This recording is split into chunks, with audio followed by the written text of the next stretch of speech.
दोस्तों नमस्कार। आप देख रहे हैं जागरण टाइम्स न्यूज़ चैनल। बात शुरू करने के पहले हमेशा की तरह आपसे एक निवेदन करना है, गुजारिश करनी है, अपील करनी है कि आप हमारे चैनल को सब्सक्राइब करें और घंटी की आकृति को दबा दें, घंटी की आकृति वाले बटन को दबाएं ताकि जो भी हम नया वीडियो डालें उसकी सूचना आपको तत्काल मिल जाया करे।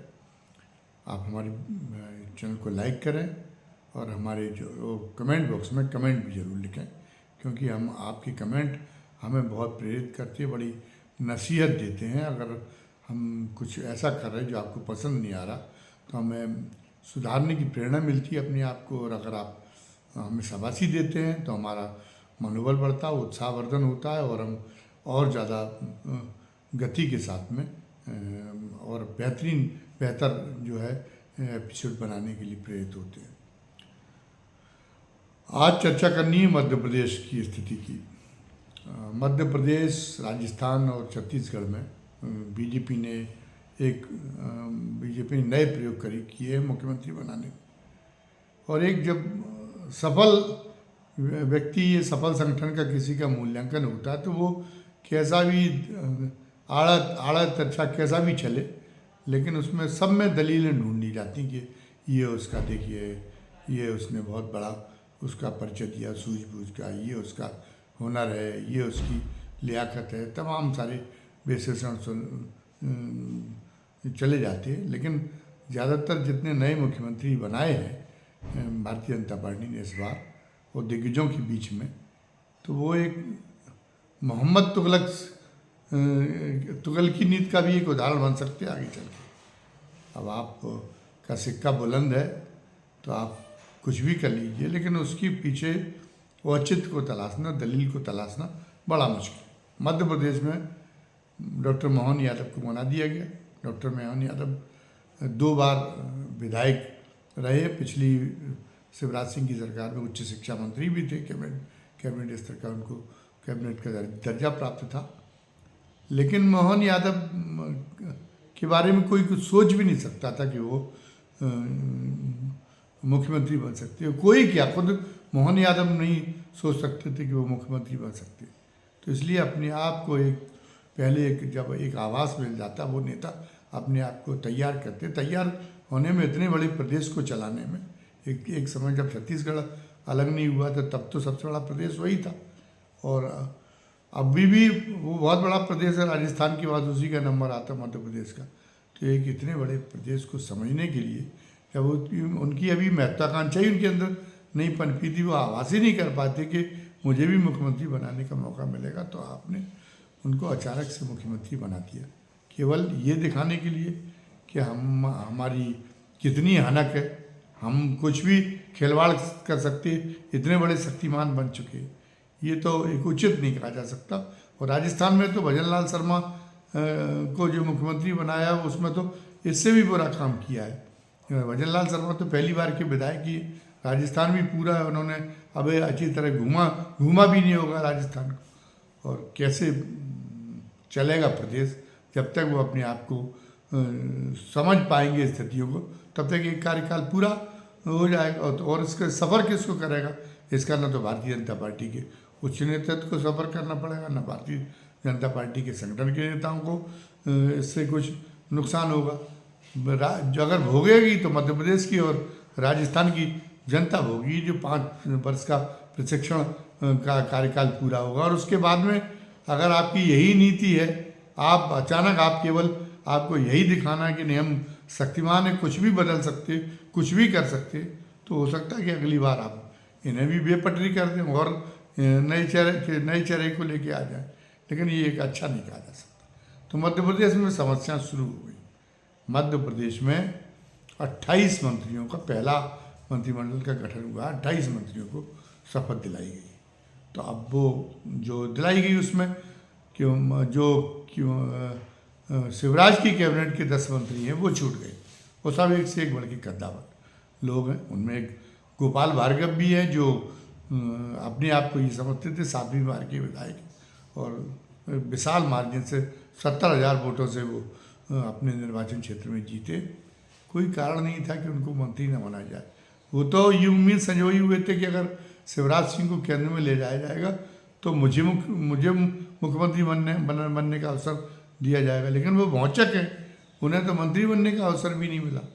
और मंत्री बनने का अवसर भी जिन लोगों को, बहुत सारे लोगों को, सीनियर लोगों को मिला है, कैलाश विजयवर्गीय जो राष्ट्रीय महासचिव है भारतीय जनता पार्टी की, और प्रहलाद पटेल जो केंद्र में मंत्री थे, उन्हें मोहन यादव जैसे जूनियर नेता के साथ में सहयोगी मंत्री के रूप में काम करने का अवसर मिला है। और अब उन्हें देखते हैं क्या विभाग मिलता है। हालांकि कहा तो ये जा रहा है कि कैलाश विजयवर्गीय या प्रहलाद पटेल में से किसी को गृह विभाग मिलेगा। गृह विभाग मिल गया तो इज्जत बची भी रह जाएगी, वरना अपने एक जूनियर के साथ में काम करेंगे। और अगर कोई ऐसे ही वैसा विभाग मिल गया तो अब उनकी इज्जत का क्या होगा। लेकिन सब कुछ बर्दाश्त करना है, क्योंकि इस समय मोदी का सितारा बुलंद है। वो कैसी भी मनमानी करें, किसी की हिम्मत नहीं है कि उनके खिलाफ आवाज़ निकाल दे। गोपाल भार्गव को जब मंत्री बनने का भी मौका नहीं मिला तो वे कुंठित हुए। उन्होंने एक फेसबुक पर एक अपनी पोस्ट डाली बड़ी लंबी कि मेरा राजनीतिक जीवन 40 वर्ष का है, मैंने इतने पदों पर काम किया है, इतने वोटों से जीते हैं, जब जब मुझे जैसी भूमिका सौंपी गई उसका मैंने बखूबी निर्वाह किया है। अब जो है अब पार्टी जो निर्देश देगी आगे भी करेंगे। लेकिन उनकी पीड़ा चढ़ गई और उससे जो उनका एक तरह से जो उनकी बगावती सुर उनका प्रकट हुआ, जो उनकी कुंठा प्रकट हुई, तो उसके बाद लगता है कि पार्टी हाईकमान ने उसको संज्ञान में लिया और लगा कि ये तो सिर मुड़ाते ही ओले पड़ने की बात हो जाएगी। मोहन यादव के मंत्री बनते ही चुनौतियाँ उनके सामने आने लगी, तो उन्होंने उन्होंने वहाँ पर प्रेशराइज उनको किया गया और गोपाल भार्गव ने वो कहा जा रहा है कि उस पोस्ट को हटा लिया। अब दूसरा क्या है, शिवराज सिंह चौहान भी बड़े खिन्न हैं, क्योंकि उनके जो मंत्री जिनको नहीं लिया गया, डॉक्टर प्रभुराम चौधरी जैसे मंत्री, गोपाल भार्गव भी उनके नज़दीकी लोगों में से थे। तो अब केवल उनको मुख्यमंत्री ही बनने का ही अवसर से वंचित नहीं किया गया, बल्कि उनकी छाया को मध्य प्रदेश में ख़त्म करने की कोशिश की जा रही। उनको जो है नेपथ्य में धकेलने की कोशिश की जा रही, गुमनामी में धकेलने की कोशिश की जा रही। अब शिवराज सिंह को ये एहसास होने लगा, तो बड़ा कातर बन के वो कह रहे, कातर होके तो हम नहीं कह सकते, क्योंकि नेता बहुत शातिर होता है, वो किस मौके पे क्या जुगाड़ में। और फिर शिवराज सिंह जैसे अनुभवी नेता, बहुत गाग नेता है, वो कौन सा मौका तलाश रहे हैं, कहाँ उनकी निगाह जमी हुई है। इसलिए उन्हें लग रहा है कि इस समय धैर्य और संयम उचित है, लेकिन भविष्य में कहाँ पे वो अपना टाँका भिड़ा रहे हैं अभी कुछ कहा नहीं सकता फिलहाल। लेकिन उनका स्वर बड़ा कातर था कि वो उन्होंने कहा कि मैं तो आए थे वहाँ नए मंत्रियों की शपथ में, तो उन्होंने कहा मैं तो कार्यकर्ता बन के अब काम करूँगा। ये उन्होंने बड़ी विनम्रता से कहा। हालांकि विनम्रता में बहुत कुछ उनके छुपा हुआ है, लोग सूंघने की कोशिश कर रहे हैं। फिलहाल वो अपनी स्वर को भी साधे हुए हैं, उसमें बगावत की गई झलक नहीं आने दे रहे।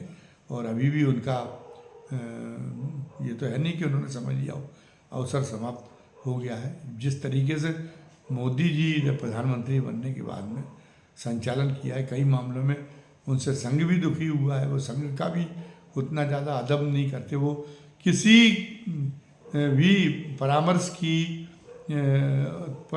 तक की ज़रूरत नहीं महसूस करते और किसी का लिहाज भी करने की ज़रूरत महसूस नहीं करते। तो संघ को भी कई बातें उनकी चुभती हैं, तो अब संघ उससे सबक लेके और मतलब भविष्य में कोई इसी तरीके के दबंगई करने वाले किसी सहजोर नेता की बजाय और वो लाने की कोशिश करेगा कि कम से कम वो विनम्र हो, सौम्य हो।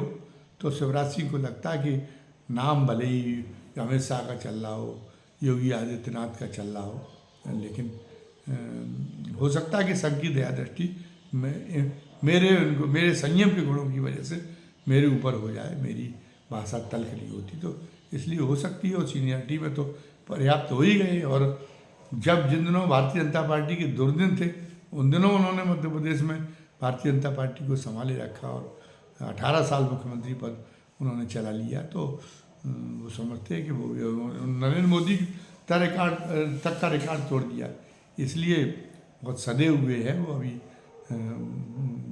आपदा के दिन हैं तो जो है कछु दिन की आपदा है, ये मान के वो जो है उसको बर्दाश्त करने के लिए तैयार है। मानसिकता बनाए हुए बहुत दूर तक की सोच के काम करने वाले नेताओं में से शिवराज सिंह हैं। तो अब मंत्रिमंडल का विस्तार हो गया, 28 मंत्री हो गए। अब एक झलक गया मामला। पहले जब नरेंद्र मोदी युग शुरू हुआ तो एक तरह से ये था कि अब हमारा एक बहुत पूरी मजबूती के साथ देश और प्रदेशों में भारतीय जनता पार्टी की सत्ता कायम हो गई। तो वो अपना वर्ण व्यवस्था वाले जो मंसूबे थे, वर्ण व्यवस्थावादी मंसूबे, उन्हीं को लेके आ रही थी। उंगलियां उठ रही थी कि राज्यपाल की नियुक्तियों में कितने अनुसूचित जाति को, कितने पिछड़े लोगों को स्थान दिया गया। केंद्रीय जो प्रशासन है उसमें तो खैर अभी भी उंगलियां उठ ही रही हैं। फिर जो है कितने मुख्यमंत्री पिछड़े वर्ग के बनाए गए, ये भी बात होने लगी। राज्यों के, उत्तर प्रदेश जैसे बड़े राज्यों में तो योगी जी का भी अपना वर्ण व्यवस्थावादी विचार है। तो यहाँ पे भी मंत्री उस अनुपात में, संख्या के अनुपात में नहीं बनाए गए। लेकिन अब जबकि उत्तर प्रदेश में समाजवादी पार्टी जैसी दलों ने पीडीए की बात शुरू कर दी और उसकी वजह से घोसी में पटकनी लगा दी बीजेपी को, और इधर कांग्रेस में राहुल गांधी ने भी जोर शोर से जातिगत जनगणना का मुद्दा उठाना शुरू कर दिया। बिहार में भी नीतीश कुमार ने जातिगत जनगणना का, और जिसकी जितनी संख्या बारी उसको उतनी भागीदारी का जो है नारा बुलंद कर दिया है। तो अब इसके बाद में भारतीय जनता पार्टी को पैंतरा बदलना पड़ा। अब भारतीय जनता पार्टी पिछड़ा कार्ड खेलने पर आ गई। तो उसमें ये हुआ कि मध्य प्रदेश में पहली बार सबसे ज़्यादा संख्या में पिछड़े वर्ग के लोग मंत्रिमंडल में शामिल किए गए। 12 अन्य पिछड़ा वर्ग के लोगों को स्थान मिला है, 5 अनुसूचित जाति के लोगों को मिला है, 5 अनुसूचित जनजाति के लोगों को मिला है, और जनरल कोटे से केवल 8 लोग मंत्री बन पाए, जहाँ जनरल कोटे की भरमार रहती थी। ये स्थिति हो गई। अब ये जो जनरल है तबका, जो सवर्ण तबका है, ये बेचैनी पैदा करे, के मन में बेचैनी पैदा करने वाली कदम होगी कि अगर भारतीय जनता पार्टी ये रुख अपना लेती तो ये तो हमारे साथ ठगे जाने जैसी स्थिति हो जाएगी। अगर Bharatiya Janata party social engineering की इस दिशा में चल पड़ती है तो जो हम ये सोच रहे थे कि एक बार फिर हमारे वर्चस्व का युग आ जाएगा, एक बार फिर हम जो धर्म मूल रूप से एक तरह से सामाजिक उपनिवेशवाद की वकालत करता है, वो धर्म अब पूरी सब जगह जब व्याप्त हो गया पूरे देश में, और उसमें प्रभाव में, उसके ज्वार में विपक्षी पार्टियां भी, जो सामाजिक न्याय वाली पार्टियां, उनके कार्यकर्ता भी सलामत नहीं रह पा रहे, वो भी आप्लावित हुए जा रहे, वो भी डूबे जा रहे उसमें धर्म में, और सब जगह एक तरह से उन्हीं धार्मिक मूल्यों की प्रतिष्ठा हो रही, जिसमें जाति के आधार पर, जन्म के आधार पर कुछ जाति के लोगों को ऊपर समझा जाए और बाकी के लोगों को हीन समझा जाए, और वो जो हीन समझने वाले भी लोग ये समझें कि ये एक स्वाभाविक बात है, उन्होंने पिछले जन्म में कोई पाप किए थे इसलिए वो आए हैं, और इस जन्म में भी अगर उन्होंने अवज्ञा का भाव अपनाया, अगर जो उनको जो सेवा का जो दायित्व मिला उसकी बजाय उन्होंने पदों की आकांक्षा करी, सत्ता की आकांक्षा करी, तो उनका ये जन्म ही भ्रष्ट हो जाएगा और वो नीचे चले जाएंगे। तो वो भी अपराध बोध से इस धार्मिक तूफान में, ये अजीब किस्म का, एक हिंदू धर्म में बहुत सारे मानवीय तत्व भी हैं, लेकिन तात्विकता से तो परे हो गया। नहीं, तात्विकता से वर्तमान जो अंदर चल रहा है उसमें कर्मकांडों का महत्व तो बहुत है और अंधविश्वासों का महत्व बहुत है। वो जो उसकी गूढ़ बातें जो उपनिषद की बहुत ही दिशा सूचक, जो है संदेश सूचक कहानियाँ हैं, वो कहानियाँ उपनिषद कहाँ पे उपनिषदों का पाठ हो रहा है, किस घर में गीता के ऊपर प्रवचन हो रहे, कहाँ पे, किस जगह पे, किस शहर में। प्रवचन तो दूसरी चीज़ों की, दूसरी कथाओं की हो रहे दूसरी, और उन कथाओं के माध्यम से उन्हीं मूल्यों को प्रतिष्ठित करने की कोशिश की जा रही, सामाजिक उपनिवेशवाद के मूल्यों की। तो अब वो तो ये मान चुके थे कि भारतीय जनता पार्टी में एक बार फिर सिद्धि हो जाएगी, फिर एक चीज़ें उसी पटरी पे आ जाएंगी जिस पे ये जो लोकतंत्र आया था उसके पहले थी, हैं, जन्मगत प्रतिष्ठा की पटरी, जन्मगत वर्चस्व की पटरी, उसी पे फिर आ जाएगा पूरा भारतीय समाज। लेकिन अब जब भारतीय जनता पार्टी ने मध्य प्रदेश में ये जो झलक दे दी है कि मध्य प्रदेश में तो बाहुल्य मध्य प्रदेश के मंत्रिमंडल में तो जो वंचित जातियां हैं उनका हो गया है, और हम लोग तो बहुत अल्पसंख्या में शामिल किए गए। और कल के उत्तर प्रदेश में भी विवश किया जाएगा। योगी जी अपनी कितनी चला पाएंगे, जब उन्हें लगा कि हम खुद ही संकट में आ गए। योगी जी से भी कहा जाएगा क्यों फंसाए दे रहे हो। यहाँ तो सबसे, बिहार और उत्तर प्रदेश में तो सबसे ज़्यादा असर है सामाजिक न्याय की। ये दोनों राज्य प्रयोगशाला है। यहाँ अगर पिछड़े वर्ग को बहकाने में सफल हो गए विरोधी, तो यहाँ तो भारी नुकसान हो जाएगा। तो अब योगी जी को भी अपनी मानसिकता बदलनी पड़ेगी, और कुछ मानसिकता बदल रहे हैं, लेकिन वो केवल दया करने वाली दया करने तक अपना मामला सीमित नहीं रख पाएंगे। योगी जी को भी ये करना पड़ेगा कि योगी जी को भी जो है उनको अधिकार संपन्न बनाना पड़ेगा, उनको पद देने पड़ेंगे उनकी संख्या के अनुपात में। उत्तर प्रदेश में भी ये होगा, और ये जैसे जैसे तेजी के साथ में होगा, सवर्णों के सामने कहीं मोह भंग की स्थिति न हो पाए। सवर्ण संख्या में भले ही कम है, जनरल कास्ट के लोग संख्या में भले ही कम हो, लेकिन वो वितंडा में बहुत माहिर हैं। बहुत जो है वो जो बाजी पलट देने में, मनोवैज्ञानिक तौर से बाजी पलट देने में उनकी क्षमता बहुत है। तो उनसे भी एक तरह से उनको भी नाराज़ नहीं किया जा सकता। अब इन सबके बीच में प्रबंधन कैसे होगा, ये इस बात की कोशिश की जा रही। फिलहाल तो जो अयोध्या में राम मंदिर का जो रामलला मंदिर का जो प्राण प्रतिष्ठा समारोह हो रहा है, उसका इतना बड़ा बवंडर, धार्मिक बवंडर पैदा कर देने की कोशिश है, और कामयाबी के साथ में वो कोशिश हो रही है, जिसमें सारी पार्टियां तरीके की तरह बह जाएं, और उसका राजनीतिकरण तो होना ही होना है। उस जो श्रद्धा का सैलाब जो उमड़ेगा, आस्था का जो सैलाब उमड़ेगा, इस बहाने से उसका राजनीतिकरण तो तय है। तो भारतीय जनता पार्टी उसका लाभ उठाने पर उसमें पूरी तरह से अपनी निगाह जमाए हुए है।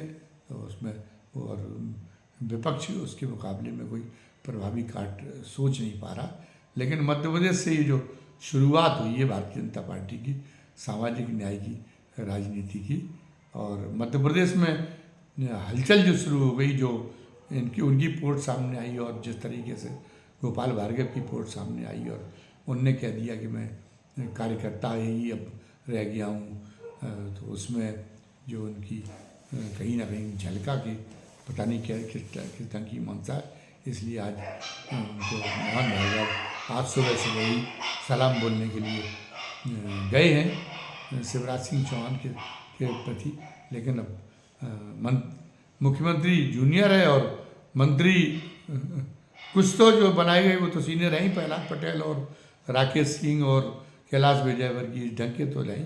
अब कैसे निर्वाह होगा, और जो नई टीम भी उन्होंने बनाई है, जब मंत्री भी नए नवीले, कई बार तो पहली बार के विधायक हैं, तो वो कैसे काम कर पाएंगे। सरकार का संचालन सिर्फ वहाँ पे भी केवल नौकरशाही के भरोसे होगा, और तो अगर उसके रिजल्ट क्या वैसे हो पाएंगे, वैसे लोक लुभावन बना पाएंगे वो सरकार को, जैसे शिवराज सिंह बनाए हुए थे, ये एक सवाल है। और क्या द्वंद्व की स्थिति पैदा होती। गुजरात में तो नरेंद्र मोदी जी के हटने के बाद में कई बार मुख्यमंत्री बदलने के प्रयोग करने पड़े, और अभी भी वहाँ स्थायित्व नहीं है। अब मध्य प्रदेश में भी उनका ये जो प्रयोग है कहीं इसी तरीके से भारी न पड़ जाए। लेकिन फिलहाल अभी तो वो शक्तिमान है, क्यों कुछ भी खिलवाड़ कर सकते। उनके वो तुगलकी कदम कोई कह नहीं सकता उनकी कदम को कि तुगलकी है। लेकिन मध्य प्रदेश का जो राजनीतिक घटनाक्रम है, आगे का राजनीतिक घटनाक्रम, उस पर अभी से लोगों की दिलचस्पी भरी निगाहें जम गई हैं। विदा लेने के पहले फिर आपसे निवेदन कर लूँ कि आप हमारे चैनल को ज़रूर ही सब्सक्राइब कर लें, ज़रूर ही उस पर बेल आइकॉन दबा लें, ताकि जो भी हम नया वीडियो डालें उसका नोटिफिकेशन आपको मिल जाया करे। आप हमारी वीडियो को लाइक भी कर लें, और कमेंट बॉक्स में कमेंट भी लिखें। धन्यवाद। जय हिंद, जय भारत।